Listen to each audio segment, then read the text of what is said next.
L'état de destruction est tel qu'on peut clairement imaginer la puissance du souffle et de l'explosion qui ont accompagné le bombardement de l'école qui abritait des réfugiés dans le quartier Adaraj. Le bilan de cette sanglante attaque n'a fait que grimper tout au long de la journée, un bilan lourd de plusieurs dizaines de martyrs et de blessés.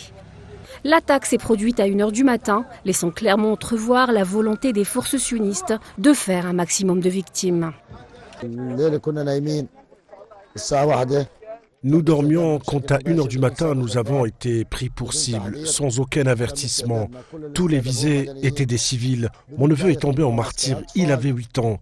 Ceux qui ont été tués étaient tous des enfants.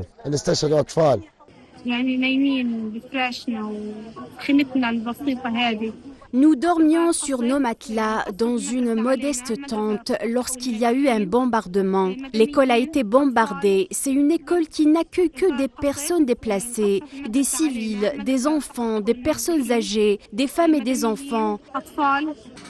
Après bientôt 20 mois de génocide et des déplacements à répétition, les Razaouis sont à bout de souffle. Netanyahou et ses forces leur font subir des sévices et des atrocités que le commun des mortels ne peut supporter. Comment peuvent-ils continuer à vivre et à se battre quand ils sont confrontés à des scènes d'horreur à longueur de journée ?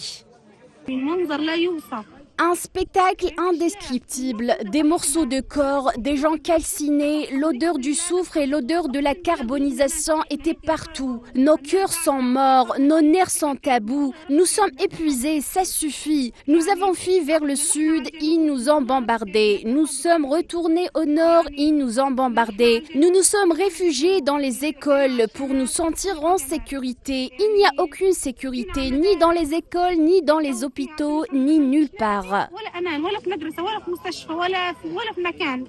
Une trêve violée, un blocus hermétique de 2 mois, une intensification des bombardements, des dizaines, voire des centaines de martyrs par jour, sans compter un nombre incalculable de blessés. L'entité sioniste semble plus que jamais déterminée à mettre son plan à exécution. Un plan expansionniste qui vise à avoir la main basse sur Gaza, sans les Razaouis.